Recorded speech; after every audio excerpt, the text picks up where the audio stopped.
Добро вечер. Јас сум Јадранка Костова, вие го следите отвореното студио на Еден телевизија. Во овој дел, како што веќе неколку пати можевте да ги видите и снимените најави, ќе разговараме какви се шансите да се случи департизација на јавната администрација во Македонија, што е услов за нашата европеизација. Песимизмот го зајакнува фактот што политичките партии во Македонија функционираат како агенции за вработување на своето членство. На оваа тема разговарам со експерт во оваа проблематика, професор доктор Борче Давидковски од Правниот факултет Јустинијана Прима. Добре дојдовте. Добро ве најдов. Добар ден. Тоа е темата на која ќе разговараме, но денеска вест или скандал на денот, а може ќе излезе и не само на годината, туку, како што веќе реков, и на деценијата, е најновиот податок што јавниот обвинител Љубомир Јовевски го изнесе на брифинг со новинарите, дека во јавното обвинителство се најдени 2 хард диска, дека се снимани разговорите на фиксните телефони. Ви изненадува ли ова? Или во Македонија веќе ништо не може да ни изненади? Не, па видите, ние ова веќе стана дел од нашиот фолклор. Ние тоа го имавме негдека 99-2000 година, потоа Големото уво, кој што за жал не доби некоја завршница, еве сега го имаме бомбите, така наречените бомби, каде што ќе видиме дали ќе има и каква ќе има завршница, а ова кога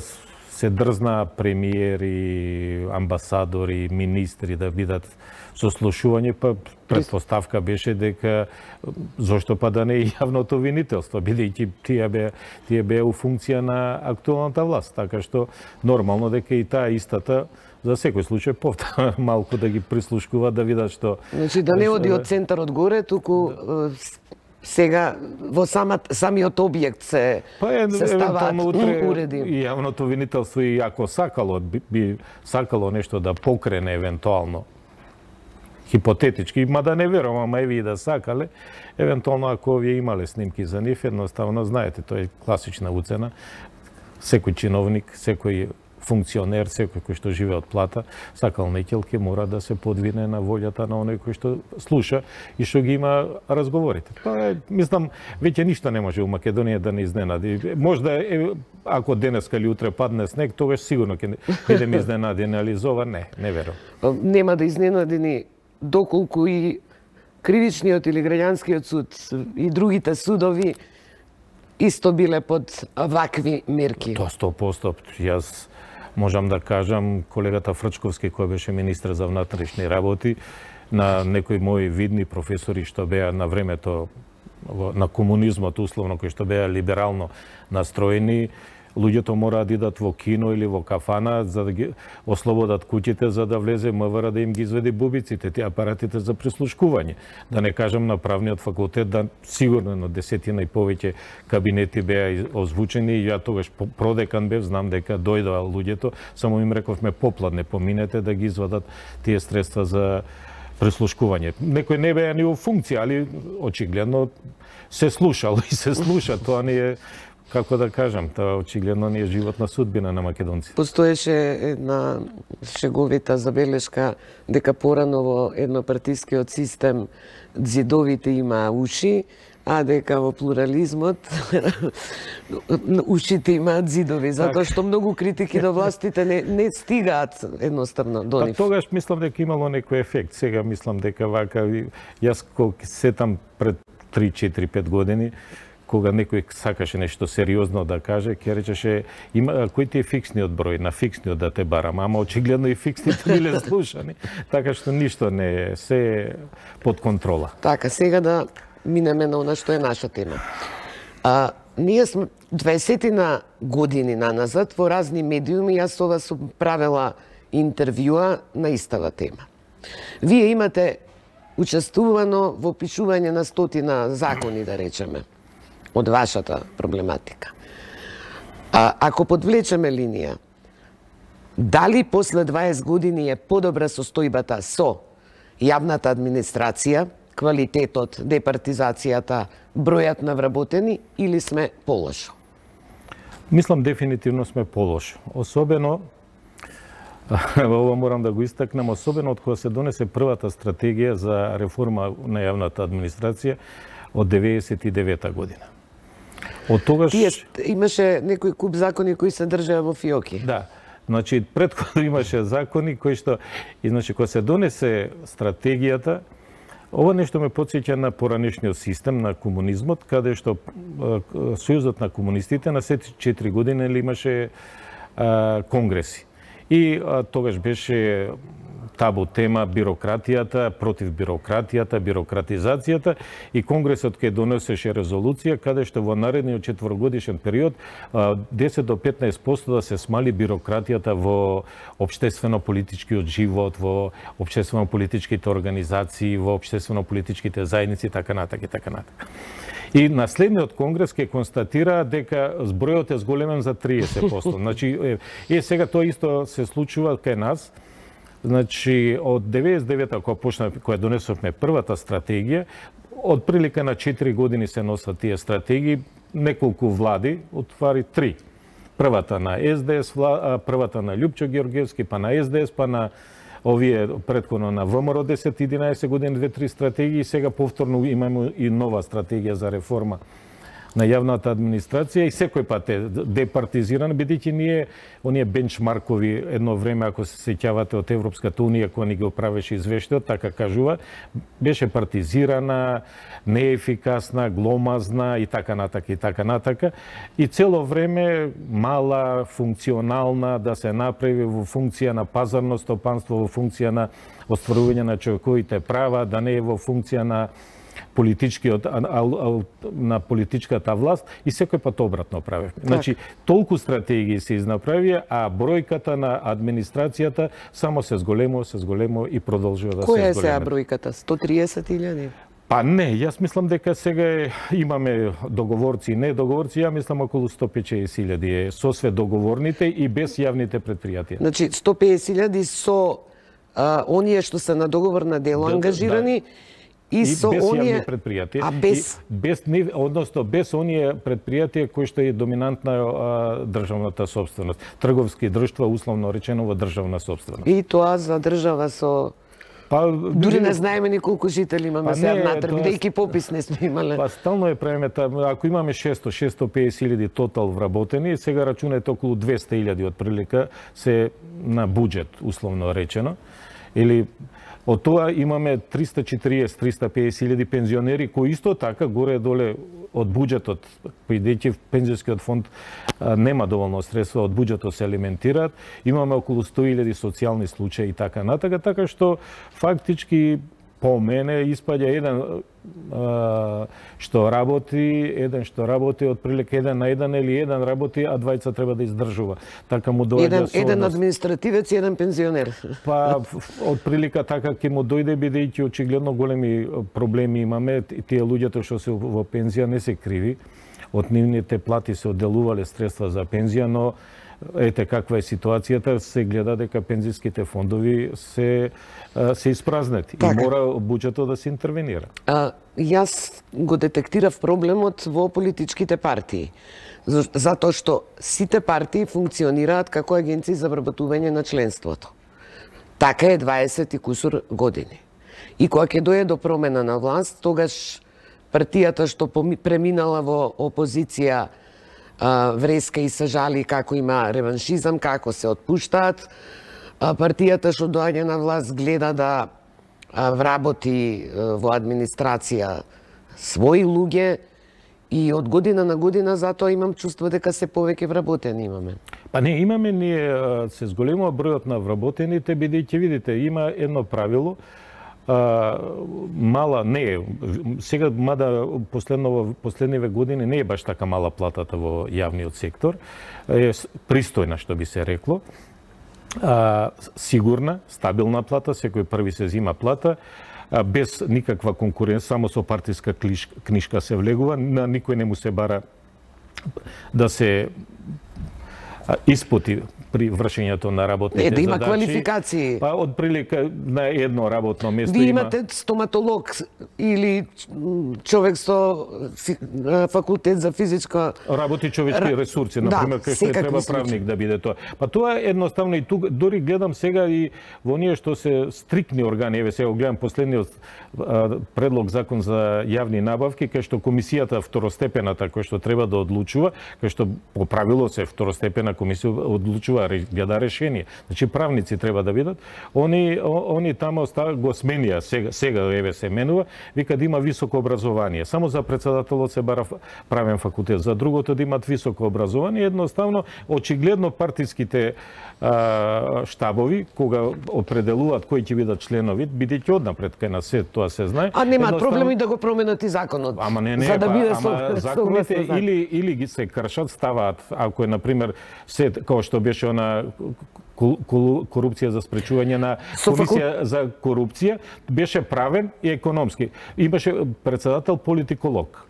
Па после тоа изменија високо образование, па ставија со туристички... За туризам. Со факултет за туризам ја водеше антикорупцијската комисија. Тоа кај нас политичката гарнитура која што е на власт, они не фермаат ни закони, ништо, едноставно си ги ставаат нивните луѓе, а тоа некој ќе каже, некој новинар, некој може кај мене нешто ќе спомене, ама тоа кај нас за жал си па еве видете го и сега кај овие што беа 500-тите, цел кога се формираше оваа влада, нели ставија 500 ВД директори на јавни предпријатија, на установи, управи, кои што се именуваат или од владата директорите, или управните одбори се именуваат од владата, а управните одбори ги бираат директорите. И они последниот ден, кој им истече 6 месеци мандатот, им распишаа конкурс. Заборавија дека за да соберат конкурсна осудуваност им треба документи, па го поништија за да распишат уште еден конкурс. Ама што ако има, што ако има конкурс кога се знае однапред кој ќе биде избран? Истите тие, мислам со 1-2 исклучока, истите тие повторно беа избрани со тоа што бидејќи оној услов познавање на јазик го сменија законот, кажа дека за 1 година мора да донесе сертификат или потврда за познавање на странски јазик. Мислам што јас ви гарантирам, можда некој веќе им поминала година дена, нема тој да им го бара сертификат до крај на мандатот без никој тоа веќе нема да го провери, они се директори, веќе едноставно они се на трето небо и работа. Професоре Давидковски, но не ли е фарса од овие вакви конкурси? Ки изгледат конкурси, например, за директорски места во јавни предпријатија, па ке се пофалат од партиите, нели, дуи ке се каже, прво се дели кои институции на која партија припаѓаат. Што значи, ако припаднало на ДУИ, бадијало ќе конкурира некој од за непартиски луѓе, да не зборувам, него од другите партии. Зошто се потребни тогаш конкурсите? Па видите, еве на пример. Тоа е да се замачка очи дека на Брисел. Ама не, конкурсите видите, на конкурсите очигледно е само да покажеме на странците, еве ние бараме мерит систем, конкурс, странците гледаат што се случува. Ама не, они гледаат, на пример, ние се ставивме ситуација, на пример, директор на пазаришен инспекторат, еден многу битен инспекторат, 3-4 месеца немаше директор, бидејќи ДУИ не даде директор, луѓето не можеа плата да земат.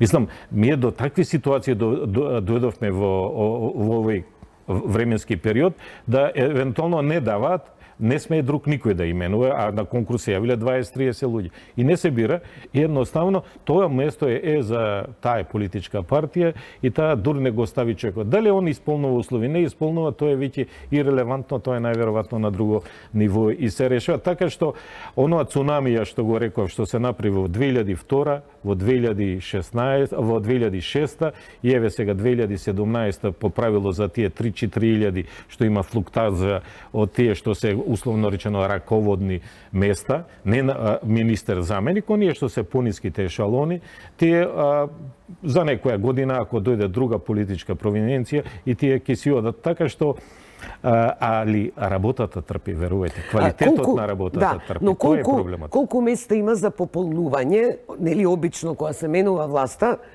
неколку месеци траат, тоа има партиски комисии на коалицијските партнери, кои институции ќе ги добијат, како ќе ги... И потоа, нели, тој циркусот со конкурсите. Колку вакви места има за партиско... Пошто партиски ги пополнуваат, по мене, јас правев една анализа, професионални критериуми. Имаме ми 1124 органа од прилика и автоматски, ако ги земе со управни одбори, со членови на управни одбори, со директори, од 4,5 до 5.000 луѓе, како се менува власта, некој не се, да се разбереме, има, например, ДУИ е од 2008. Тие нивните си останаа членови и понатака. А иначе овие другиве, условно речено македонскиот дел од она, тие се ротираат. Така, проблем беше што СДСМовците се испостија во период на 10-годишно владење на ВМРО ДПМН и Груевски, ем на централна, ем на локална власт. И затоа и беа многу реакции по смената на власта, разочарување кај дел од нив кои трчале, биле дел од протестите, од митинзите, а некој друг добил некаква функција. Сакам да кажам дека веќе имам чувство 90% од нашите граѓани сметаат дека е нормално партијата да ти донесе функција или вработување. Ама не едноставно, јас обични лепачи на плакати или кои што идоле веднаш пошарена револуција или натака навака, секој од нив очекува функција и тоа не е обично за да биде вработен. Во комунизмот не било така. Ама не било ни во комунизмот. Ми е и се уште имаме 1500 нераспределени 10 години луѓе кои што едноставно тоа 250 докажано е, 250 дека се во странство, примаат плата. И наместо како во странство примаат? Па во странство се, тие рамковните. По рамковните? Да, нераспределени во странство. Тој податок го кажа од ДУИ го имам. Јас тој го кажувам податок и министерот се дрзнува да ми кажува, вика тоа е шпекулација. Наместо да земе да провери. И он рече, па еве ние ги анкетираме. И он може до пензија да го анкетира, да ги прашува дали некој и он сите сакаат сега регулатори, дека што има плата 2000 евра. Никој не сака за 300 евра да иде во обичната администрација. Наместо едноставно ќе го распредели, сака, ако не готов. Ај ќе видиме сега или ова ДУИ се декларира нели за Европска унија и НАТО, а вакви неевропски потези да вработуваш дури луѓе кои не се во државава се скандалозни во нормална демократска држава. Видите, јас едно време, особено со овие странци кога доаѓаат експерти овде, на почетокот 2002, 3, 4 не толерирава за рамковните дека без критериуми, без се влегува, бидејќи уставните амандмани, знаете, Охридскиот рамковен договор, пополнувањето, онаа бројка до 25 се форсираше и така надале, иако требаше природно таа бројка да се зголемува, али со мерит систем, со квалитет да се влегува во администрација, али со контингенти влегува. И сега дури гледам и странците реагираат. Они не можат да сватат како може 1500 луѓе да седат со години нераспределени не земаат плата. И поготово некој што се во странство и наместо од вие да му ги земете парите, тоа е неосновано збогатување, да му барате да ги врати парите, платата, бидејќи он печалел во странство меѓувреме. Ние ќе го прашаме, ги анкетираме, па дали сака тоа или не. Па он нормално не сака. Нормално седи дома, прима плата. Сега, кога ќе се сетам дека имаше лотарија за вработување, која македонската радиотелевизија пренесуваше во живо, вработувања во македонски шуми. Мислам, човек да не верува на своите очи. Да ви кажам, јас бев декан, направен факултет, од македонски шуми ми доделиат 5. Од тоа еден имаше средно образование, другото со основно одделение и дојдоа и вика шефе, што ќе работам? Па викам, вие не сте за ке мене, викам, мене ми требаат чистачки, вие метлари, не може да биде. Ма како чистачки, вика, ти знаеш ја кој сум мене, партијата ме праќа, ја морам некое место со канцеларија. Гледам, не може, и не примив. И атак на мене беше. После ја, други, трети, тие сите што не ги распределуваат од македонски шуми. Тоа беше и дури ме тера со сила да направам мимо законски прописи договор со нив да ги преземам од македонски шуми. Викам, дали сте нормални, како врз основа на што? Мене таков кадар не ми треба. Ама жалосно е што ја верувам 90% од оние што не следат си велат што зборуваат овие глупости. Ама тоа е вистина. Затоа што 28 години ова генерација израсна кои сметаат дека е нормално партијата да те носи вработување. А уште една од тие можности измислена за вработување на партиската војска се управните и надзорните одбори. А тоа е посебна приказка, бидејќи кога кажувавме, и се уште јас кажувам дека треба на единствен начин тоа да се регулира, бидејќи ние имаме секој лек специјалист што регулира одредена материја, дали областа образование, здравство, наука, култура, дали во областа на, значи во јавни предпријатија, секој закон посебни се каже управниот одбор се бира на конкурс. Второ решение, управниот одбор го бира владата, а управниот одбор распишува конкурс, го бира директорот. Трето, управниот одбор се бира на конкурс, а директорот го именува владата. Значи, таква шаренеликост има во Македонија, тоа е за рипли. Треба човек да земе стотици и стотици закони, да види што е идејата. Значи, идејата е се со малите тие закончиња, да се земе, таква еден галеематис од норми, да никој не може ни Господ не може да ги разбере, чисто едноставно само да се именуваат и тие управни одбори додаток нормално и директорот и да бидат и сега има исти луѓе у 3, 4, 5 управни надзорни одбори и така натака кои што кои служат на делот партиските кадри да си го пополнат домашниот буџет плюс. Фала Богу, тоа дури и некој од јавната администрација на времето имаше неколку управни одбори. Неколку управни одбори или мислам кој што нешто е неспојно, ама што мислам едноставно никој не сака да ја види големата слика. Секој си гледа, значи оној кој што систем на пленидба споил, ние победивме, еве сега ќе стеме, а квалитетот на услугите што јавниот сектор го дава визави граѓаните, тоа е катастрофа. Но вака сега, се зборувавме за овие големи партии, зашто им служи нели администрацијата. Но сега да го допреме проблемот со многуте мали партии, пошто ВМРО, ДПМН и СДС обично се во големи коалиции со разни мали партии. Да. И сега кај се одразува тоа? Пред се во владата.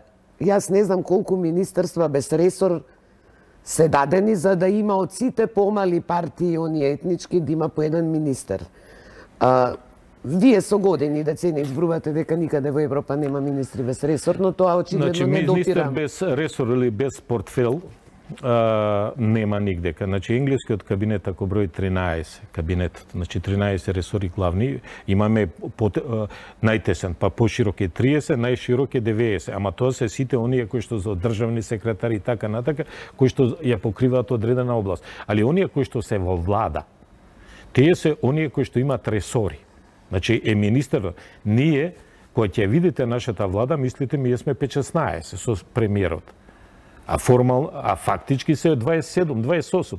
Еве, јас тоа го предавам на студентите, ја и денеска не можам да им кажам колку е бројот на министри. Например, има 5-6 за странски инвестиции. И поранешната влада и оваа. А колку институции имаме за странски инвестиции? Разни агенции, дирекции? Верувајте, тоа едноставно, ако ќе дојдат министер без ресор, ние сме као, условно речено, африканска влада. Кој ќе земете африканските, ќе дојде министер за спорт, па ќе дојде министер за млади, па ќе дојде министер за ова, па министер за она. Сега, главните ресори што се, еве, имаме 14-15, тие се и премиерот, тоа. Секаде во сите развиени западноевропски земји, дали министерот за финанси, дали министерот за надворешни работи, по правило е подпредседател на влада и тоа е. А ова кај нас 3-4 подпредседатели, ова за подпредседател, она па министри без ресор, па за ова покрива, она покрива. Тоа, а да не кажам па ради коалиционите партии. Да, тоа сакам сега да преминам. Бидејќи секогаш владата е составена од македонска и од албанска партија, тука служи функцијата заменик министер. И ако е министер од една, заменикот е од другата партија, но во европскиве држави тоа нема. Не функционира така. Таму заменикот министер има сосема поинаков статус или функција. Видите, во Англија, например, има перманентен министер, има политичар министер. Перманентниот министер е оној кој што има завршено Оксфорд или Кембридж, кој што го води ресорот фактички. Он е нон-стоп тамо вработен. Као министер е вработен и он ја води он ја креира политика и ја води. А министерот одлучува за политичките одлуки на влада. Значи главниот е оној кој што е перманентниот министер. Кој не го менува партијата, не може ни да го смени ни ништо, ама тоа е класичната администрација, тоа е класичната условно речено бюрократија, ама тоа е стабилноста на системот го дава. Например, у Франција, кога се менува влада, може да иде конзервативци, доаѓаат социјалисти. Генералниот секретаријат никој не сме да го помери. Она е транзицијата на власт. Кај нас кој ќе дојдат се бришат и компјутерите. Од чистачка, да не кажам кабинет, секретарка техничка, шеф на кабинетот, комплет се празни цела влада, се носат нови луѓе во влада, овие се распределуваат на други. Тоа не сме богата ние држава така да се однесуваме. Тоа се професионалци. Дали ќе биде он на Груевски, на Заев или на друг технички секретар или она, тоа не, а и за технички секретар, ајде. Али оние што се у кабинет, протокол, протокол е протокол. Зошто секој да си има свој човек за протокол или за правни работи или за економија советник да биде? Како професор по управно право и јавна администрацијата, знаете ли колку дирекции, агенции се што имаме во Македонија? Па реков дека кога се правеше регистарот на вработени и регистарот паралелно се 1124 имаме така, дури кога дојде сега нова влада, едно десетина не можеа да ги најдат. Они по име имаат, знаат дека има например 5 луѓе, 5 функционери во некоја агенција. Нито името можеме да го изговориме, немаат нити седиште, нити телефон, ни ништо, а примаат плата. Не можеа да ги пронајдат, да ги детектират каде се тие. Значи, формираме со лек специјали, со мали закончиња. Например, ние сме за Рипли. Ние сме едина држава која што во 2000 го донесе закон за државна управа, каде што имаме 13 инспектората, оние државни инспекторати. А фактички имаме 32. Другите се со мали закончиња, например, агенција за храна, има инспекторат за ветерина, или за ова, или за... Ма тој не е во рамките на системот. И он има управни инспекторски надлежности. И тоа едноставно системот се нарушува. Вие ако правите хиерархија на систем, на органи, мора сите да бидат со еден чадор закон покриени. А вака не е. И едноставно имаме многу, пак да не кажам регулатори, па парадржавни органи, избрани од собрание. Едноставно Галие Матијас, например, има десетина кои што уште старите функционери од нешната власт не може да ги разречат и да ги сменат затоа што немаат механизам. Нема државна комисија за спречување на корупција, има двајца примаат плата, комисијата година имаме на пример таа монополска, па имаме оноа за како се вика оноа што донесоа Комисија за дискриминација. Да, дискриминација, па за заштита на лични податоци, едноставно. Мислам дека тој систем мора тие да бидат опфатени со еден пропис, каде што ако собрани, ако собрание ги менува, ако независно се, али мора правилата на игра да бидат вака, со секое мало законче, различни правила на игра и затоа дојдовме до оваа ситуација. Едни одма ги разрешија, еве гледате за Македонска радиотелевизија, не треба закон да се донесе, па советот да се избе, па после да се земе, не може. Актуелна власт финансира државен медиум, а не може да влие во кадровска политика. Од една страна има реакции зошто не се промените, бидејќи нивната работа беше скандалозна, од друга страна, нели кога ќе се направат оние промени со ВД директори, тука има реакција дека како да кажам, нели се менува наеднаш комплет директорски места и слично, но тоа е затоа што, како што рековме, 20 кусур години партиите се фалат со број на членство. Европските партии со број на гласачи. Што повеќе членови, ја би рекла толку повеќе усти за ранење на државна сметка. И не би се изненадиле доколку може би имаме формирана и некаква дирекција агенција за поморски сообраќај до таму. Па ништо чудно.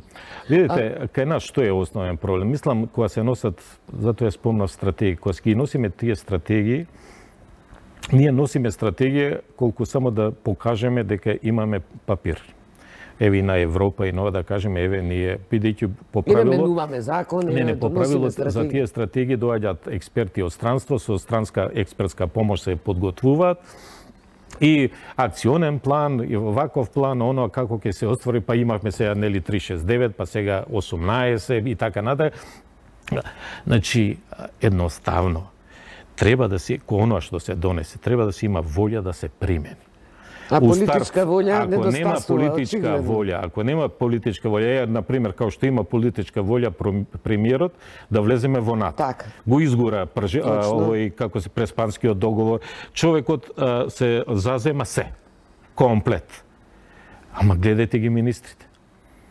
Има на пример своето еклатантно непознавање од својата област кај што избра, го крие со ароганција, со суета и така натаму. Па не може тој реформи да прави. Ама еве ние слушнавме 2-3 месеци не одел министерот на работа. 6 месеци не едел. Не е портпаролот рече, ама си ја вршеше работата. Па тој е за рамковен. Тие 1500 си примаат плата, влегуваат тоа. Тоа по автоматизам си да бидејќи законите за вработени во јавен сектор и закон за администрација, основен принцип е соодветна и правична застапеност. Ако сакате, мора прво да се види колку е застапеност, едноставно не ви треба министр тоа да го спроведете. Така, но меѓу првите поглавја што се отвараат нели во нашите преговори со Европска унија се 23-24. Тука се правосудството, ама јавната администрација. Очекувате ли, бидејќи ние функционираме само на притисокот Брисел, дека тој притисок врз политичкиве партии во овој момент, по овие партии на власт, СДСМ и ДУИ, ќе можат да променат нешто за департизација и професионализација на јавната администрација и секако сведување во некои разумни мерки? Јас да ви кажам право, ако ова со амандманиве се заврши и ако едноставно влеземе у НАТО и ако го ставиме премиерот да биде министр за правда или некој ресор кој што онако, впрочем и оној совет што беше за реформи во правосудниот систем, зема премиерот да го води советот. Мислам дека, повторувам, ако се има политичка волја, многу лесно може. Видите, најболни се реформите во јавната администрација. Тоа е како да сечете прст. Еден сечете, друг расте. Тука нема компромис. Или ќе ја правите реформата, ама тоа значи дека најверојатно 100% ќе ги изгубите изборите, ама да ги поставите основите, или не ја правите реформата. Кај нас никој не се нафати да ја прави реформата. Бидејќи, еве, например, оваа влада пола мандат и помина. Реформите се прават секој пат на почеток на мандат. Веќе сега председателски избори, после тоа веќе крај на 2020 од почеток веќе ќе се разговара за парламентарни избори. Отидоа 4 години. Така што, ако се има на вистина волја, тоа што пишуваат у програми, тоа што работат, тоа е нормално. Но граѓаните еднашка треба да осетат бенефит. Оваа реформа не ја правиме за да влеземе у НАТО. Не или во Европска унија, бидејќи Европа нон-стоп ќе ни кажува дека е партизирана, гломазна. Они сега ќе не видат кој ќе ги отвараме и затвараме поглавја, колку сме кадарни тоа да го правиме. Ја го гледам, вице-премиерот Бујар Османи е многу оптимист. Ја би го вратил на 2005 кога ги подполнува прашалниците, исто така беа некои многу оптимисти, па видоа не видоа, па го замолија универзитетот, универзитетски професори ми прашалници да пополнуваме. Сега ќе видиме исто и ова овде. Гледам. Значи не е така едноставно. Значи треба многу сериозно да се прави и да биде свесен, еве кој што е Заев свесен. Он свесно знае, промени име, влегуваме, што добиваме. Да, но рече ќе ја поднесе политичката одговорност и за помирувањето, амнестијата. Точно. Така треба некој министер да ја подметне својата политички кредибилитет, да рече јас правам реформи. Утре, ако не ме бива, и да бидам разречен и од актуелен министер или евентуално утре ќе се напуштам. Кај нас немаме таков министер кој што тоа ќе го стори. Ама министерот не може да го стори тоа без волја на партиските лидери кои се. Тоа дефинитивно. За ДУИ одлучува Али Ахмети, за СДСМ Зоран Заев. Ама гледате вие, ми имаме, например, ние сме се окомиле условно речено. Или да има министер кој ќе рече поднесувам оставка. Министрите на СДС, бидејќи нив ги гледаме, бидејќи они излегуваат, може да и грешат, ама излегуваат во јавност, кажуваат и така. Овие другиве министри ние не ги гледаме, не ги препознаваме, освен Бујар Османи кој што за ова што е за евроинтеграцијата, овие другиве министри не ги познаваме. А имаме стварно сериозни проблеми. Например, во високо образование никој не кажува дека од 15 август ние немаме статут. Ниеден јавен универзитет нема согласно статут и штом нема универзитетите, немаат и факултетите, бидејќи од тој статут и ние треба да направиме статути. Немаме статут. Не дај Боже некој студент да се пожали. Ние немаме членови на наставнички совет од студентите. Они се иземени бидејќи им истечен мандатот, а по новиот статут треба е утврдена постапката да ги бираме. Да не кажам и многу други работи. И каде е проблемот во владата или во... Проблемот е што стои формално наше основаче собранието, ние ги дадовме статутите на собранието. Собранието, пошто е кај нас као певачко друштво, ништо не ни разбираат, они се упатија писмо до владата и до ресорното министерство. Пазете, основачот не ми дава забелешки, ресорното министерство ми дава забелешки на статутот и вели, а собраниското сега ставиле некоја госпожа, не знам, од основно образование, али дава согласност за статут од високо образование и вели, треба сите они да постапат, имаше изјава, да постапат по забелешките на министерството. Ало, па министерството е орган на собранието, извршен орган, а не да и нареди на министерство. Ако се нафатила да биде пратеник, нека чита, нека дава забелешки. А не, и пазете, ова нигде не е запишано, освен во сами пратениците си пуколе во нога. Во деловникот на собранието напишале дека во случај на согласност ќе се бара, кога треба они као основачи да дадат согласност на актите, на установите што ги основале, да бара, ќе претходно да барат мислење од владата. Тоа у закон за влада не е, у никој закон не е. У закон за високо се кажува дека собранието дава согласност. Нема што влада тука да се меша. Али овие и сега стои комисијата 4-5 месеца не расправа, ние немаме барем да не повика да размениме мислење. Едноставно без согласност. И што се обративте до председателот на собранието? Па, обратено и до председателот и до премиерот. Што сака да не биде 2014 да се соберат студентиве да излезат? Па како почна шарената револуција? Од студентите на Универзитетот Свети Кирил и Методи кога излегува, а после се налепија шарени вакви и такви. Така, вие бевте ја предводевте на комисија што беше формирана исто под притисок на Европската комисија, поврзана со настаните од црниот понеделник или 24 декември, кога со сила, со насилство беа исфрлени пратениците од опозицијата. И што бидно тоа? Па мислам накратко, вие бевте председател, двајца членови беа од СДС, двајца од ВМРО и значи комисијата донесе два заклучока дека со тој акт е прекршен уставот со пратениците што се исфрлени и новинарите и донесе 9 препораки.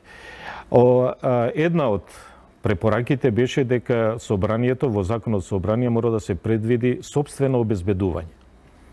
Значи, ако тоа се постапеше, немаше ова да настане. Тоа е прво. Второ, крвавиот четврток значи ако имаше собствено обезбедување, немаше да го чекаа Митко Чавков да праќа полиција. Така. Они има собствено обезбедување, тоа е прво.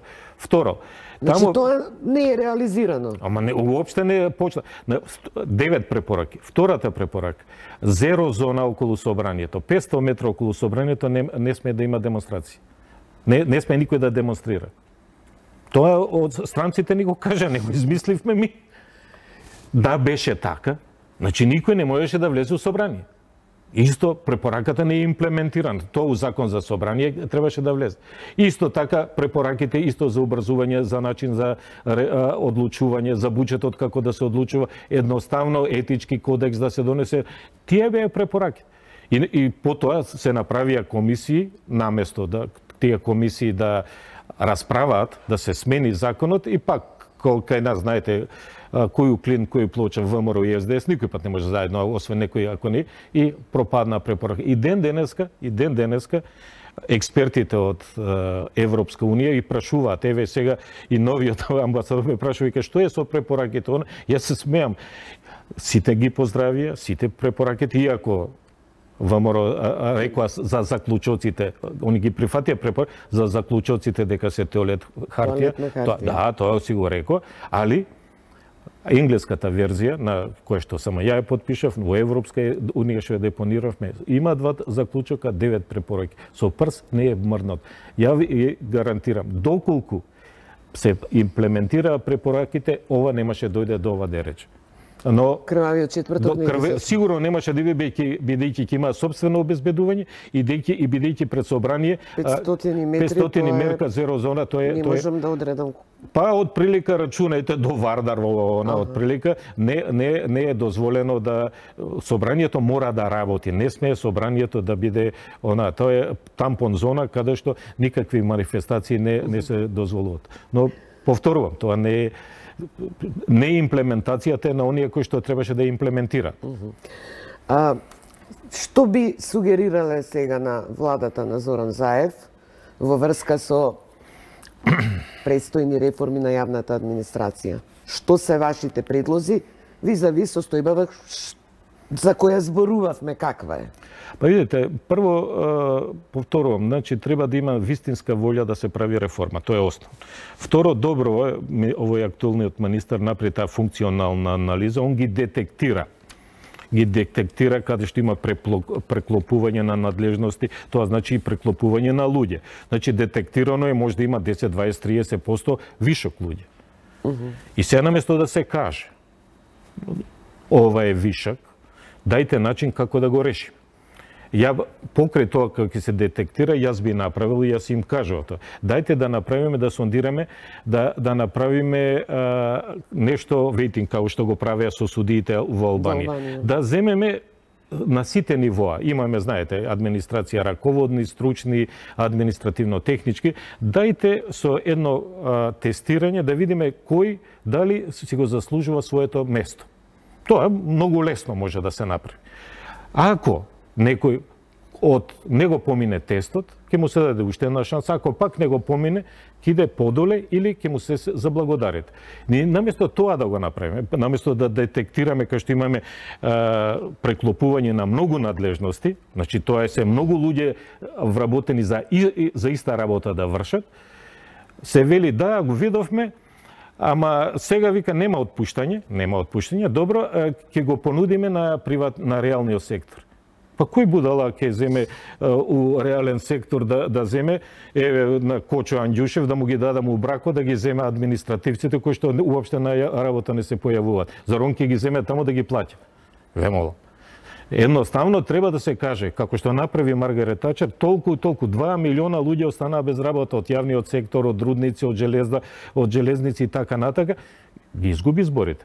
Али Англија ја дигна на тоа ниво да биде конкурентна со една Германија и со една Англија, па за да влезат во Европска унија. Ако сакаме на вистина, тоа е вистински реформи. Значи се заложува, влегува во реформи, без тука може и тој неговите што ги примил вчера, што лепеле плакати, тие да ги изгубат работата. Тоа е нормално. Али така вистинска да сакаме реформа, вистинските луѓе и тие ќе бидат во функција на граѓаните, а не во функција на министерот, бидејќи они знаат, оно што ги поставил, они него му служат. Он не служи на мене, ја што идам на шалтер да дремам. Цел ден ќе дремам на шалтер, нема никој да ми заврши работа. Бидејќи оно што го поставил од него зависи. Така. Професор Давидковски, ви благодарам што бевте гостин во отвореното студио. И мене ми беше чест и добро е што вака за овие програмата. Да, и добро е што за овие работи вака малку и други видувања да чуете. Так. Затоа што мислам дека можда ќе има некој одија, ќе конечно некој ќе на вистина ќе земе да се заземе за реформи, бидејќи вие верувате, тоа го правиме за нас граѓаните, ги прават. Нема за друг, само за нас бенефитот ние да го имаме. Најдобрите луѓе ни избегаа на запад, најлошите тие што се партиски да влегуваат во администрација, едноставно ќе останеме без вистински луѓе во Македонија. Се надевам дека нешто од ова се што се кажа ќе допре до оние кои сепак одлучуваат, нели, каде и како ќе се движи Македонија. За сега